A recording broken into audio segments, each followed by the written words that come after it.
Friends, thank you for watching my channel. I just want to remind you, if you need wallpaper, go to www.wallpaperboulevard.com. Tell them Spencer sent you. In fact, if you use my hashtag, Spencer Colgan is wallpaper, they'll be sure to give you a 10% off at your checkout. No matter how much you order, they have a wide selection of wallpaper. Check it out. Tell them I said hello. So this video is for the do-it-yourselfer, because the pros know everything that I'm saying in this video. But you do-it-yourselfers are doing very good work, because I see it when you send me pictures and stuff from things that you've learned from my channel and other channels. So you take your wallpaper off.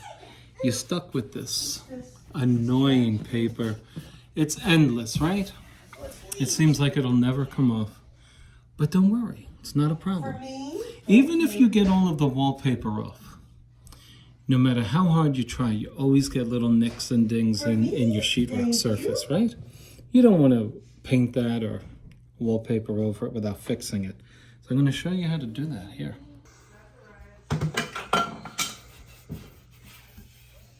Sometimes you tear the paper, or you leave paper from the backing of your wallpaper. Now, if you try to get this off, which is the backing of the wallpaper, and you're still left with this ridge, this was actually on the wall before the wallpaper was removed. So they wallpapered over this ridge. But I can tell you something. If you looked close, you could probably see it. So my point is this: why remove this perfectly when you got to deal with this? Time is everything. How long do you want to be working on this project, right? So when you see imperfections on your wall, if your wall is not perfectly intact when you remove your wallpaper, you have to expect to do some repairs. So I'm going to save you some time by telling you, just scrape off the edges and leave it until this next step. Just scrape it off. Just get off what you can.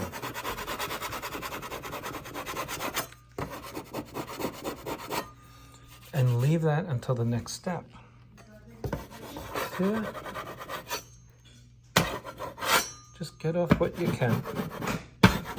This is a 6-inch stainless steel. It's pretty sturdy. It's not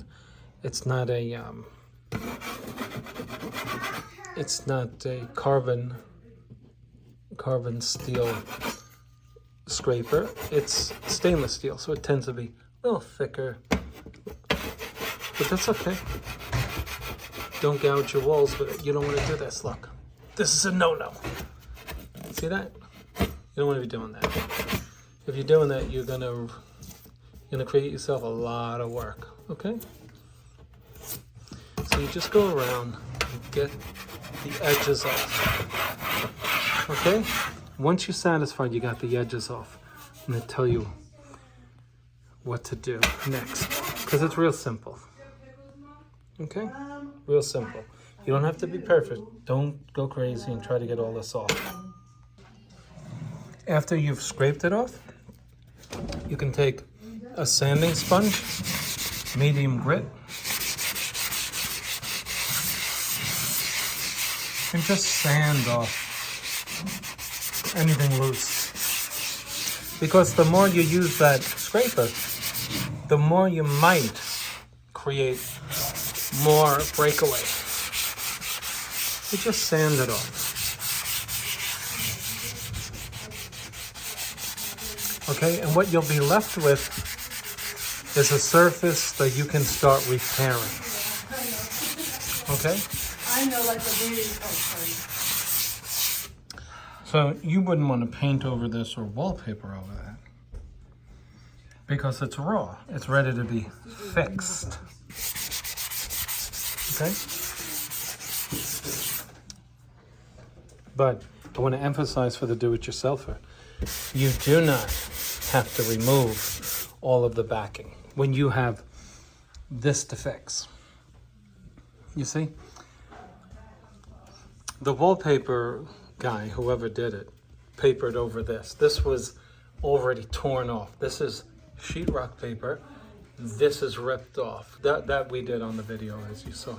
But this is sealed. You can see it's darker here than it is here, because this is sealed by the wallpaper guy who put the wallpaper up years ago. You know, it's kind of lazy because he left a slight ridge, you know. That's the work you get though, you know. But you're better than that, and you're going to do it right. And so we're going to make this as smooth as we can, getting rid of the ridges. Then we're going to fill that in. So to seal this surface, we're going to go to our most efficient and least expensive solution. And that is Kills. It's oil-based because it does two things. There's a glue residue on this wall. I don't have to get it off. If I attempted to get it off, I would wet this. This would delaminate, blister. I'd make a mess. What the oil does is seal the paste on here, and it'll seal all these loose ends of the paper and the edges. It'll seal that. It'll stop it from peeling any further. It has to be.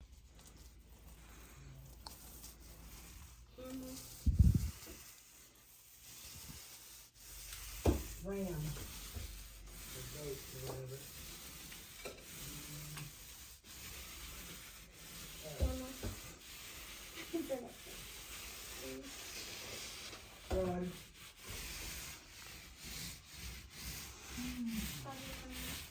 And you see what the oil does, it gets into those problem areas. Starfish. And you'll see when it's dry, it just locks it down. Nothing matches the power of this oil-based primer to get in there and just lock the whole wall down when it's got glue on it and paper that's blistering. Can you use other things in this case? Yes. But for the purposes of this video, oil-based Kills. There. Okay, I'm going to put that on the entire wall with a brush and a roller, and we'll see you when it dries.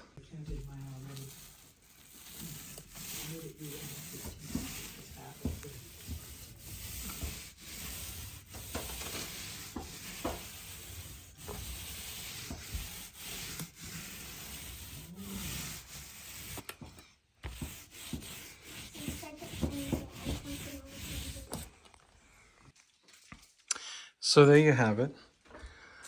I put a thick coat, some cases 2 layers, of the oil-based primer on the wall. Now, just to be sure, just so you don't think we're done, we did was to seal this down. This has to be scraped off now when this oil base dries. It takes about an hour to dry. Okay? But what we did was make the wall waterproof. So now all of your water-based solutions, such as paint or water-based primer or joint compound plaster, can go on this wall surface to fix it. You couldn't put joint compound over what we had prior to the oil-based Kills because it's water-based. If you were to put joint compound over that, or a primer like 123, well, it would just activate the glue and you'd never have it fixed. Okay, so we could have used Roman 999 or something called guards, but this is something I like to use because it's cheaper. It's cheaper, and it gives you that paper becomes very hard. It just scrapes right off. This stuff will just scrape right off. And what we're left with is a surface over which we can just start skim coating. So here we are 24 hours later, And let me show you the condition of the wall. So, this is what we have. But it's nice and cured, you know? And any little things like this are sticking up there, raised, we're gonna scrape them off.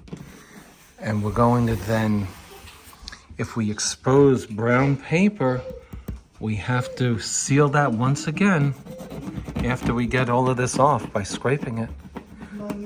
And then we're ready to go. Now you can use a couple of things. You could use the oil-based primer again. Just on the brush, you touch it up. It'll be dry in half an hour.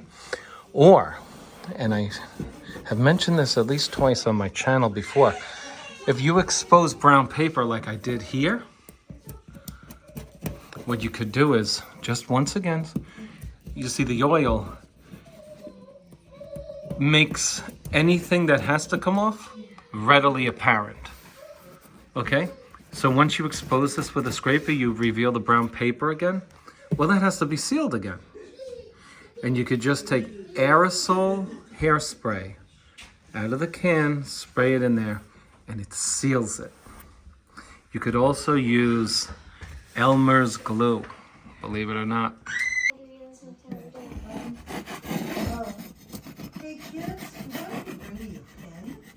You don't want to go crazy. You just want to just get it off as much as you have to. Okay? And once you've gotten it off as much as you have to, you can then seal the surface down with, again, the oil or glue, as I mentioned, or hairspray.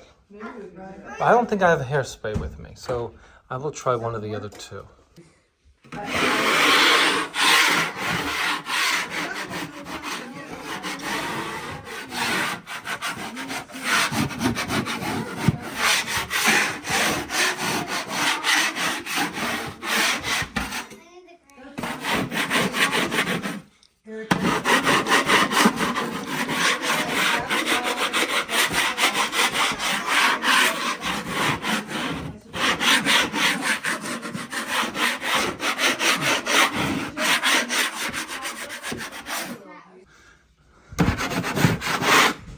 So all we're looking to do is just get anything that's loose. And so as you go with your scraper, you're going to see, you might find a blister that you couldn't see, which is good. You want to find this now rather than later. Okay. And what you'll have is a very good surface that's sealed. You see that? That's all sealed.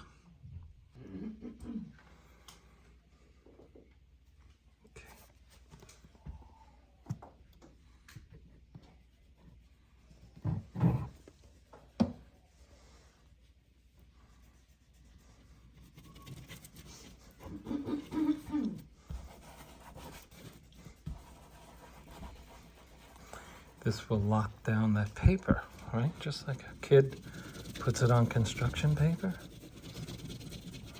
in the 3rd grade, and you go to throw it out when she's in the 9th grade, and it's still stuck, right? In the closet, buried somewhere. Same idea here. Okay? It's gonna lock down that paper. Okay. Let it dry.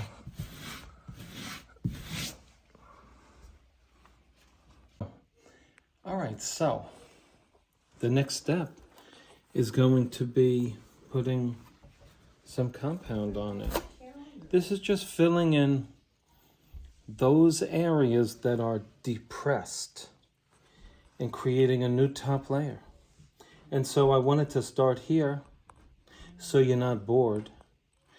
This would be your real concern. So does that really work, that Elmer's glue? Well, let's see. If it doesn't, we'll know right away. We got a blister. Go in close. Can you go in close? Bring them in close. Walk closer to the wall. So, ideally, your whole wall now looks like this.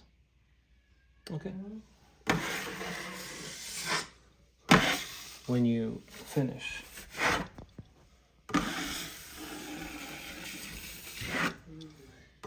If you're new to skim coating, I suggest you get a 10-inch knife, not this 12-inch. It's hard on the wrist, and it'll force you to leave more compound than you should have on the wall.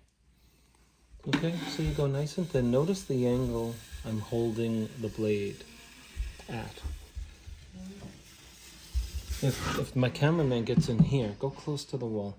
And now, yeah, they can see how close I hold the blade to the wall. It's literally 5 degrees or less, right? The reason for that is the same reason why you hold your knife when you spread peanut butter on your bread. Because you don't want to leave too much. And so you might use a tighter angle with your knife or spreader when you're applying jelly or peanut butter. Same idea. Now, one last tip. You may think, like a lot of professionals do, wrongly, that you need to get this down in one coat. And here's your mistake. So you go like this. Oh, honey, I don't know what's going on. I'm trying to make it all flat. And I get these lap marks, and I don't know what's going on. Well, you're going too thick. If you want to do it right, expect to have to put 3 coats on. Go thin. If you go thin, you will be guided by the natural contours of the wall and your blade yielding to those contours without killing your wrist or your arm. You see, if I go thinner, you'll see lighter areas and darker areas. Why is that? Well, the blade is going against the wall when the wall is contoured outward. But it fills in more when the wall is contoured inward. And so you get a more realistic and perfect application if you go thinner, because what this tells you is that if you drag the blade with equal pressure from top to bottom, it doesn't need compound here, but it does there. So if I go thick, I'm putting compound where it doesn't need to be. I told Serena we're still working So on time. I asked that's her. how I'm going to continue it. And I want you to do the same thing. And if you need more information on how to do this right, just look up Spencer Colgan's Skim Coat for beginners. And you'll see all of these nice ideas wrapped into one short video. Okay, I'll see you when we're done skim coating. So, doing other things, I came back about 5 hours later. Depending on the humidity in your room where you're working, your wall may be dry sooner than mine. But using a little fan, I'm drying the wall, and these are the results. Not ideal. This should be dry by now, but it's not. But not a big deal. What I recommend to anybody doing this is using an 8-inch taping knife. Okay, so what you've seen in the video so far is the hard way. I'm using a very wide taping knife. It's 12 inches. It's not very flexible, which for example, like did you ever spread butter on an English muffin using a spreader, right? You go to a hotel or you go out to a restaurant, they have a spreader. And it's flexible. If you push it against the table, you'll see that it flexes. Well, the ideal taping knife flexes. And so using something as broad or wide as I'm using here was not ideal. There's a reason for that. I'm in the state of Oregon and I'm visiting. And I'm doing this for a friend who didn't have an 8-inch taping knife. And I'm tired of going out buying 8-inch taping knives. And so I just used the tools that they had. So also, another thing I would do is add water to the compound. As you saw, the compound was very thick, right? So now, this is key if you want to make this easier for you so that you can apply a very good coat with less marks. Use a little water, make it softer. That'll give your muscles a break and allow you to cover more space in less time and less taxing on your muscles. Because if you're using compound that's too thick or a taping knife that's too hard, what's going to happen is that your muscles will yield to the pressure exerted on them, and for want of comfort, or for because of the pain that it's causing the wrist, you'll ease up on the knife because the compound is thick, the blade is too wide and therefore not flexible, and you'll put wider portions of compound, evidenced by this thick line here. So I let it dry and just scrape that off. But I hope that people watching it will watch several of my videos on skim coating and just put thinner coats, okay? You can see how it filled in. All we gotta do is coat this one more time. But everything is sealed, you don't see any blisters, and that's the key. And you might put a better first coat on it than I have here. And if you use softer compound by adding water and use a more flexible knife, I'm sure you'll do a better job than this. But you get the idea. Don't quit. Don't quit if you have a bunch of lines in it. Don't quit. Stick with it. Don't hire a professional. You can do it. So, although you're watching the video, you really don't know how hard or easy it is to manipulate the tool that I've been using so far in the video. It is a 12-inch taping knife, stainless steel, not carbon steel. The difference is carbon is thinner, it's lighter, and it's more flexible. Stainless steel is thicker metal and it doesn't give. It's a hard tool to use when you're doing this, okay? So I decided to go out and get an 8-inch knife for the second coat. The benefit is this. Let me show you. Go, take a break with the camera and we'll show them on the next frame. So this was the tool I was using. Let me show it to you sideways, okay?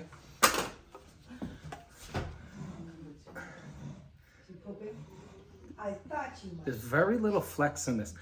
To get this metal to do this requires all my fingers pulling hard, and then to do it with this, with my wrist, it's hard. Now let me show you the difference. First of all, we went from a 12-inch to an 8-inch. Now look at the ease with which I can bend this tool. You can see the difference. And so what does that translate into? When I do this, this tool is going to flex very nicely, and it's not going to leave too much compound on the wall. When you're compounding, I think that the reason they use the term compound is it requires multiple layers to get it right. You put one layer after the other. The worst thing you could do is put a thick coat on and wind up with all these lines and everything. The real key to skim coating well is thin, multiple coats, because your blade, if you use it right, is going to fill in all the valleys. And in between these two edges is going to be what you're filling in. And it's going to be guided by the two edges when you pull compound down against this knife. It'll be perfectly flat. But if you ease up on the tool because it's either too thick or not flexible or your hand isn't strong enough, you'll necessarily wind up leaving too much on the wall. You know, when you spread peanut butter, you take your spreader, you know the way you hold your knife, right? If you spread peanut butter like this, you're not leaving a lot on. But when you do it like this, well, you know you're leaving a thick amount. Same idea. When you change the angle of your taping knife and reduce it to a low angle, such as 5 degrees, you're leaving a lot on. But when you raise the knife like this and you make the angle 45, you're pulling more off because you're putting more pressure on the edge, which takes compound off. It's a lot to say. I'm going to put it into practice in a moment. See you on the next frame. Here's how thick this is. My customer's got a grandkid who's loud. See that? That's too thick. We're now going on our second coat, and we want this to be a lot thinner. And the way to do that is to simply add some water, okay?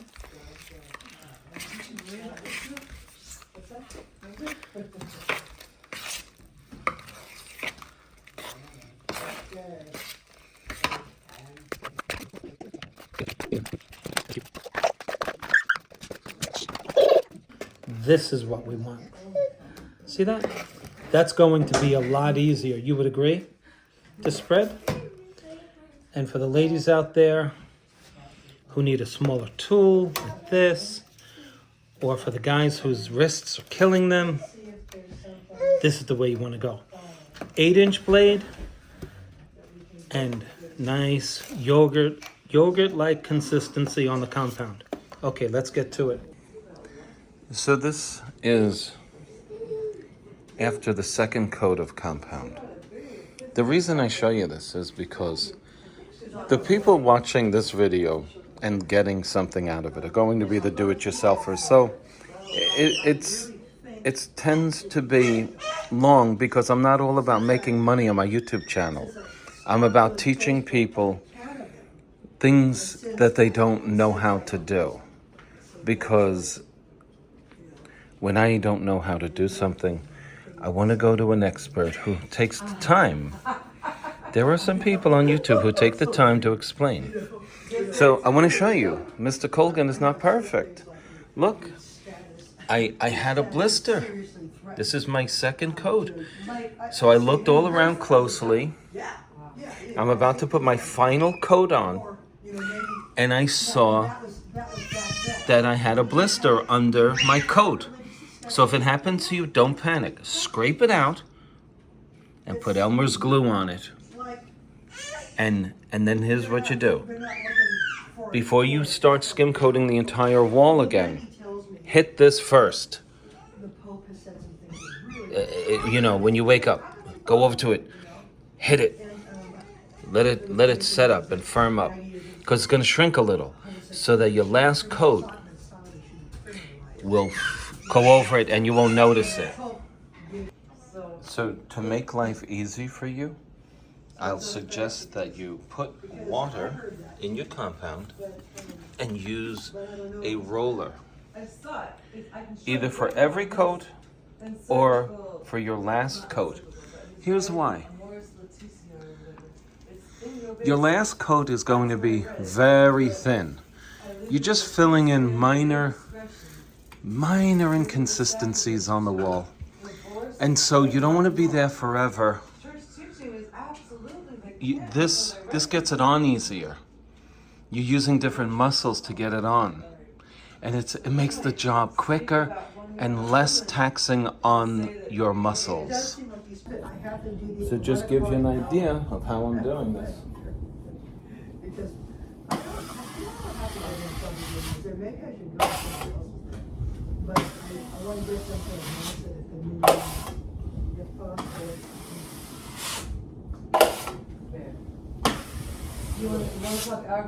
You're taking most of it off. This is just filling in any little problem areas. On Friday. talking about people doing on a 30. No, practically no pain in my arm. It's easy.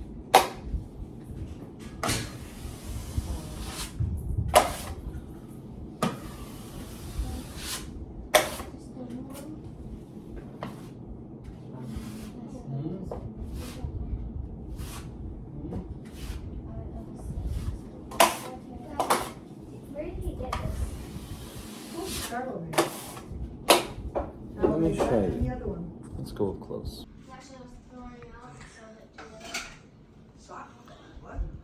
This is no sanding. I don't care if you've never done this before. You can do this. The reason why do-it-yourselfers wind up putting on globs of compound is they think they have to make it thick to cover the texture on the wall. But meanwhile, what they're doing is creating a wavy texture by putting it on thick. Go thin. Figure 3 coats, as thin as possible. The way to do it then is to drag that blade something like at this angle. Okay? You can do this. Anybody can do this. So I just want to show you the little setup as we enter into the final stage of this wall repair. You're looking at a temporary enclosure I created with plastic. Now, I normally don't do this because I have a very sophisticated Festool Planix drywall sander. I don't have dust on the workplace, but I don't have that tool with me, as I explained earlier in the video. And so for the do-it-yourselfer who's not going to have a drywall sander either, and doesn't necessarily have to go through the expense of renting one, I suggest that you simply create an enclosure with tape and plastic, okay?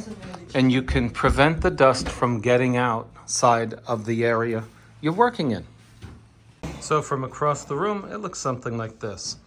A very nice way to make your customer or your wife happy, or your husband, if you're the gal doing all of the work.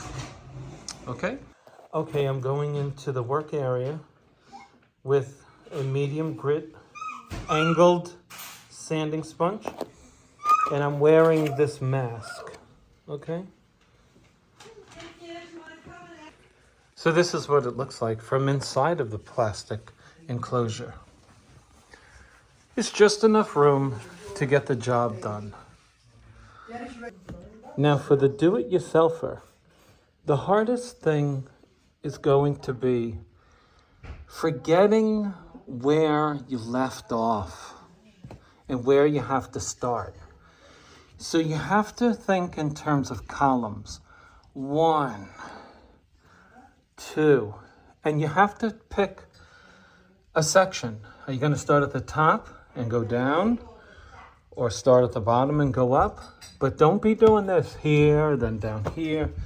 What you'll have is a bunch of areas that look like that, because you're going to forget. So do it in a methodical, yes, methodical way. The results are amazing. Now, if you're sitting here saying, well, I'm a do-it-yourselfer, Spencer, I really can't get that silliness. Don't even say something like that. You can do this. You can do it. If it takes you 5 days to do something a pro would take 2 days, what? Who cares? Just do it. You'll save tons of money. And the feeling you'll have for having accomplished something so beautiful will be long-term. So I swept up all of the dust. Now remember, this is a perfect video if you do it yourselfer, because I'm not where I normally work, so I don't have my regular tools. So I swept it up with a brush. And really, without a vacuum, that's the best way to get it up. 95% of the dust is up. And I put it in this bag and rolled it up to contain it. Now, there is a film of dust on the plastic. So you want to pull this down this way to enclose the film of dust so that the plastic encapsulates it. to further reduce the risk of the dust getting outside of this enclosure. Yeah. Okay, so let's do that. Please don't avoid this crucial step, which is to dust off the wall. Okay? Everything looks nice and clean, but here's what happens. When you go to prime your wall, if you have this on your wall, the adhesion between the first layer of paint that goes on your wall and the wall itself will be compromised. Most people skip this step. They think this is insignificant, but What are you doing? think about putting paint on a wall that has a moving part. This is moving. It doesn't allow the paint to adhere, so you want to get this off. You want to dust it, and I would even suggest you do it with a damp duster. When I was a kid, on Fridays, the teacher would have me go in the closet with the erasers and bang them on the side of the building. No, I think she said, don't bang them on the side of the building, hit them against each other. But I think what I used to do is just see why she didn't like me to do it on the building. You know, sorry, I wasn't the best kid. So because I had a lot of time between the primer coats, which were 2, and right now, I gave this a full day to cure. What I'm doing now is protecting the wall on the side, the edge of this side and that side, in order that I protect this wall from getting this paint onto this. What I'm doing here is putting clear caulk, which I've shown on my channel. The tape I'm using is frog tape with blocking technology, which is, if you were to wet this, it swells up. The idea being that the edge of the tape would prevent paint from going underneath it. But that's not how it works on texture. It doesn't. So I'm doing for the tape what it can't do, what it was really designed to do, which is to prevent paint from going underneath it. By clogging the edge with a clear caulk that will take, I do clear, because if I did white, here's what you'd have. This color, which is a variation of this color, and this color, and then you would have white in the corner. Why have white when you can have clear? Clear will allow this color and this color to permeate it, and then the clear will show a color of the paint rather than white. So you don't want to be using white. Right after I put the tape and the caulk in this corner, I paint it. The idea being that I'm going to give it 2 coats, and then I'm going to pull the tape right off while the paint is wet.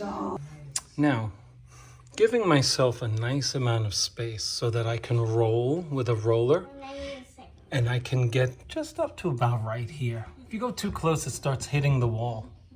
So to prevent that, I gave myself almost 4 inches from the wall, but we're gonna go all the way over 2, just about an inch away. And so as I promised, we would take the tape off that has been plugged with caulk to prevent bleeding of paint underneath it. And as you can see, the method is pretty good. Would you agree?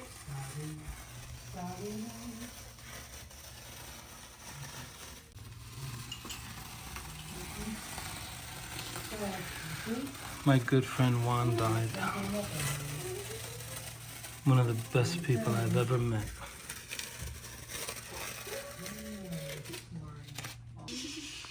So now, That edge is done. And we can use our roller with confidence that we're not going anywhere near the wall. So we're just putting our second coat of paint. This is a latex paint, and the customer wanted semi-gloss sheen. Let's just recap. We stripped off the wallpaper as best we could. Then we put an oil-based primer, 2 coats, and then we skim coated with joint compound, 3 layers of compound, and now we primed it with a quality primer from Benjamin Moore, which was a water-based primer, and now we let that dry for over a day, and we're putting 2 coats of a water-based latex paint, which is semi-gloss. And I'll show you the results in just a moment. Okay, folks, this is the final product. Now, just remember the customers for whom I'm doing this will be painting this wall separately, okay? So you'll see that there needs to be some finishing of this. This will be finished with this paint. But for now, this is perfection. This wall is painted right up into the corner, okay? So we'll be leaving it with that, but the purpose of this video was to simply show you how to paint a wall after wallpaper removal. And you'll see, I don't care how little experience you may have, you can do this. Was it that hard to follow? It may take you longer. You may have to buy a couple of tools, but there's no one watching this who cannot do this. Okay, if you have any questions, leave them below.